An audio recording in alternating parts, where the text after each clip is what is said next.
সেদিন আমার মন করেছিল খুব গিলেমেটে কষা খেতে। ওকে একবার বলতেই ও কিন্তু এনে দিয়েছিল। হ্যাঁ, জানি জানি অনেকেরই দেখে হয়তো একটু কেমন লাগছে, কিন্তু একবার বানিয়ে খেয়ে দেখো, ভীষণ ভালো হয় খেতে। তো চলো আমি কিভাবে বানিয়েছিলাম সেটাই আজ তোমাদের সাথে শেয়ার করি।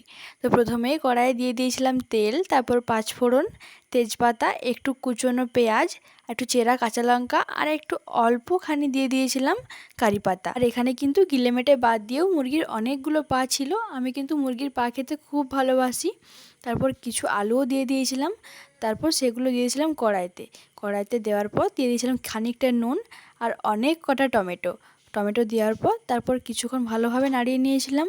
আর এদিকে আমার রান্না করতে করতে পেয়ে গিয়েছিল অনেক জোরে খিদে, সেই জন্য খেয়েছিলাম একটা কলা। তারপর কিছু মশলা করে নিয়েছিলাম, যেমন আদা, রসুন, শুকনো লঙ্কা, গোটা জিরে আর গোটা গরম মশলা। ব্যাস এইটুকুই। তারপর সব কিছু ভালোভাবে মিক্স করে দিয়ে দিয়েছিলাম। তারপর ভালোভাবে কিন্তু সবগুলো একসাথে নাড়িয়ে নিয়েছিলাম। আজ কিন্তু রান্না করেছিলাম আমার বাবার পদ্ধতিতে। আমার বাবা খুব ভালো চিকেন বানায়। তারপর তো একে একে দিয়ে দিয়েছিলাম হলুদ গুঁড়ো, জিরে গুঁড়ো, তারপর দিয়ে দিয়েছিলাম একটু ধনে গুঁড়ো আর একটু কাশ্মীরি লঙ্কার গুঁড়ো। তারপর ভালোভাবে কষিয়ে কষিয়ে দিয়ে দিয়েছিলাম অনেকটা জল। তারপর জলটা মরে গেলেই কিন্তু পুরোপুরি রেডি আমাদের গিলেমেটে কষা। এটা খেতে কিন্তু খুব ভালো হয়, আমার তো খেতে খুব ভালো লাগে। তোমাদের ভিডিওটা ভালো লাগলে একটা কিন্তু লাইক করে দিও। টাটা।